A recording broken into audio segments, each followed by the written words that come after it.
네, 여러분 사랑합니다. 여러분 우리 부모님들의 마음은 다 똑같은 것 같아요. 내 자녀들이요 부모인 나보다 어떻게 해요? 더 잘 되기를 원하고 더 성공하기를 원하는 것이 다 똑같은 부모의 마음이죠. 그쵸? 그쵸? 예. 그래서 제가 드라마를 이제 폭삭 속아 수다를 저희 아내가 볼 때 옆에서 보니까 그 주인공이 보니까 그 하나밖에 없는 집을 그 아이유인가요? 아이유가 일본으로 유학 간다니까 뭐예요? 집을 팔아버리죠. 그 다음에 아들이 감옥에 갇혔는데 그 유일한 생계 수단인 그 배를 팔아버리는 걸 보게 되는 것이죠. 왜 그래요? 부모의 마음은요, 자식들이 잘 되기를 원하고 성공하기를 원하기 때문인 것이죠. 내 사랑하는 자녀들이 나보다 더 좋은 학교를 나오고 나보다 더 많은 것들을 배우기를 원하고 나보다 더 좋은 환경 가운데 살기를 원합니다.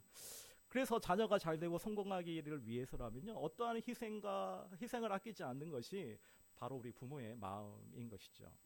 평소 5분도 잘 하지도 못하는 분들이요, 자녀의 그 대학 합격을 위해서 그렇게 간절히 기도하는 것들을 봅니다. 부모는요, 자녀가 잘 되기 위해서, 성공하기를 위해서 온갖 희생을 다하고 또 자녀들을 위해서 기도를 하죠, 간절하게. 그렇다면 여러분, 우리의 자녀는요, 내가 자녀를 위해 희생하고 수고한 만큼 우리 자녀들이 성공하는 인생을 살고 있을까요? 아니, 내가 원하고 바라는 만큼 그렇게 행복한 인생을, 우리 자녀들이 행복한 인생을 지금 살고 있을까요? 아동복지 전문기관에서 매년 아이들을 대상으로 행복지수 조사 결과를 발표하는데요. 그 결과가 어떠냐면 무려 86.9%의 우리 아이들이 나는 행복하지 않다라고 대답했다라는 거예요. 23년도에는요, 우리 아이들이요, 무려 10.2%가 충동적으로 극단적인 선택을 생각한 적이 있다고 응답했습니다. 10명 중 1명이 죽고 싶다고 하는 것이죠. 이 조사 결과에서 보듯이요, 우리 자녀들이요, 결코 행복하지 않습니다. 이전 우리 세대보다 더 좋은 환경, 더 좋은 생활 가운데 있는데요. 그런데 우리 자녀들이 더 많은 불안, 염려, 두려움 속에서 살아가고 있다라는 것이죠. 끊임없는 비교로 인해서 낮은 자존감으로 죽음까지도 생각하면서 불행한 시간들을 우리 자녀들이 보내고 있다라는 사실입니다. 여러분, 왜 그럴까요? 우리 자녀들이 이전 세대인 우리 부모보다 더 많은 관심을 받고 있고 더 좋은 환경 가운데 살아가고 있지만 이렇게 행복하지 못하고 더 많은 불안과 두려움 속에서 불행한 시간을 보내고 있는 그 이유가 뭘까요? 여러 가지 이유가 있겠죠. 제가 보니까요, 부모인 우리가 자녀를 위해서 좀 잘못된 사랑을 하고 있지 않는가 생각합니다. 성경이 말하는 자녀 사랑이 아니라 어떻게 보면 부모 자신의 욕심 때문에, 욕망 때문에 잘못된 사랑과 잘못된 기도를 하고 있기 때문이라고 저는 봅니다. 그래서 5월 가정의 달을 맞이해서 사랑하는 우리 자녀들이 늘 위해서 어떻게 우리가 축복을 해야 되는지를 한번 살펴보고자 합니다. 오늘 본문은요, 하나님이 모세를 통해 아론과 그 아들들에게 그 이스라엘 자손을 어떻게 축복해야 되는지를 보여주는 장면입니다. 자, 본문 말씀 6장 22절 23절 한번 읽어볼까요? 얘들아 같이 한번 보고 같이 읽어볼까? 시작.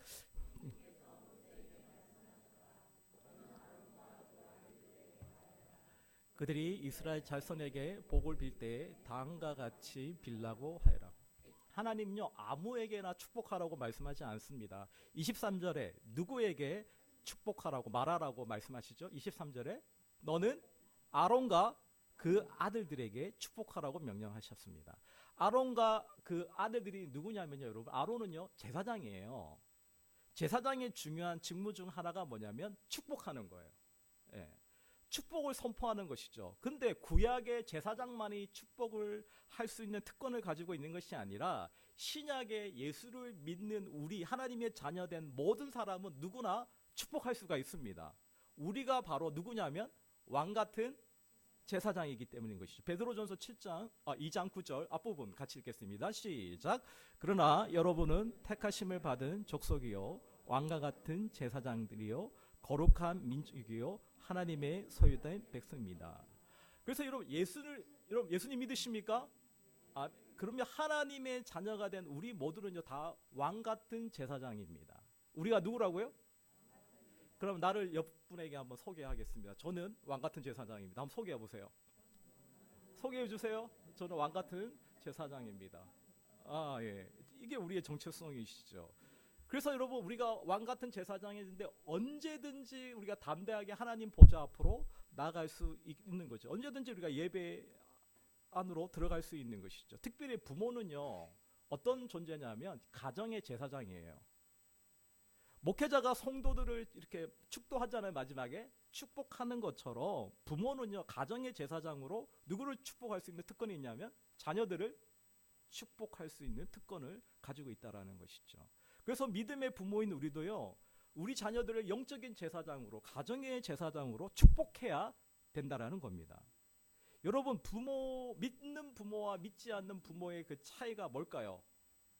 용돈을 많이 주는 거? 관심을 더 많이 가지는 거? 어떤 차이가 있을까요? 차이가 뭐냐면 예수님의 이름으로 우리가 자녀를 축복할 수 있다라는 겁니다. 예수를 믿지 않는 사람들은 결코 예수님의 이름으로 자녀를 축복할 수가 없습니다. 하나님의 자녀가 되어 왕같은 제사장이 된 우리들만이 예수님의 이름으로 내 자녀들을 축복할 수 있다는 거죠. 여러분 놀라운 특권입니다. 그러므로 예수님의 이름으로 내 자녀를 축복할 수 있다는 것이 얼마나 큰 축복이고 특권인지 몰라요. 그 책이 옛날에 나온 책이 하나 있는데요. 책이 이름이 뭐냐면 한번 띄워주시겠어요? 뭐예요? 하루에 한번 자녀를 축복하라. 옛날 우리 푸른 열매 작은 도서관에 있는 거 찍은 거예요. 나중에 궁금하시면 빌려보시면 됩니다. 그 바로 왼쪽 위에 뭐라고 써 있는지 보이세요? 맨 왼쪽에 위에 예, 자녀를 위한 가장 확실한 투자가 뭐다? 하루에 한번 자녀를 축복하는 거예요. 그래서 여러분 아이들이 잘 때나 아이들이 등교를 할 때 손으로 얹고 아론과 그 아들들을 이스라엘 백성을 위해 축복했던 이 오늘 우리가 살펴본 이 세 가지 축복의 내용으로 아이들을 위해 축복하는 것이죠. 머리에 손을 얹고 기도하는 겁니다. 그러면 여러분 그 축복의 열매가 누구한테 맺혀질까요?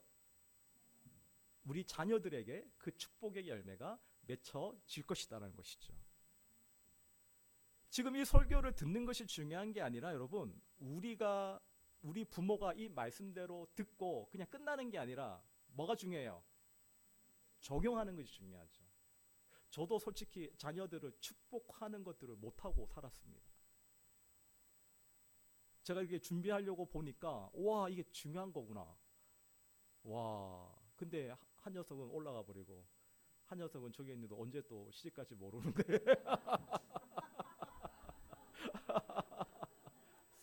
손을 얹고 기도해 줘야겠구나. 예, 설교를 선포하고 나서 그런 마음이 드는 거예요. 그래서 지금 우리는요 우리 자녀들을 위해 수없이 많은 돈을 쏟아붓고 있죠. 여러분 어릴 때부터 육지에 가보면 유치원 때부터 영어 유치원 영어를 잘해야 돼.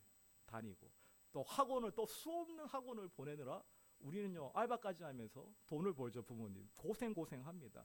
자식을 위해 이민도 가고 자식 때문에 부부가 함께하지 뭐 기러기 아빠 엄마 살아가죠. 자녀들을 위해서는요 여러분 아낌없이 희생하고 투자하는 것이 부모님의 마음입니다. 근데 여러분 어떻습니까? 우리가 부모가 자녀를 위해 희생하고 투자하는 것만큼 아름다운 열매를 맺고 있습니까? 자녀들이? 여러분 기억하십시오. 자녀를 위한 가장 확실한 투자는 바로 기도입니다. 하루에 한번 자녀를 말씀으로 축복하는 거예요. 여러분 이건 돈이 없어도 할 수 있는 거예요. 마음만 있으면 할 수 있고 믿음만 있으면 할 수 있는 것입니다. 하나님은요 모세와 아론과 그 아들들에게 축복하라고 말씀하셨고 어떤 내용으로 축복해라는지 그 다음과 같이 축복해라 아래와 같이 축복해라라고 그 내용을 세 가지 얘기하는데요. 첫 번째 말씀입니다. 23절 한번 볼까요? 23절 같이 읽겠습니다. 시작. 너는 아론과 그 아들들에게 말하여라. 그들이 이스라엘 자손에게 복을 빌 때에는 다음과 같이 빌라고 하여라. 자손들에게 복을 빌 때에는요 다음과 같이 축복하라고 말씀하셨습니다. 이렇게 축복해라. 그러니까 너희들 마음대로 네가 원하는 대로 너희가 자식을 향한 욕심 그 기준대로 축복하지 말고 어떻게 축복해야 될지 그 방법을 축복의 내용을 말씀해 주셨어요. 우리는 그 축복의 하나님이 알려주신 그 축복의 내용대로 기도하시면 되는 것이죠. 민수기 6장 24절 한 절 읽겠습니다. 시작. 첫 번째입니다. 시작.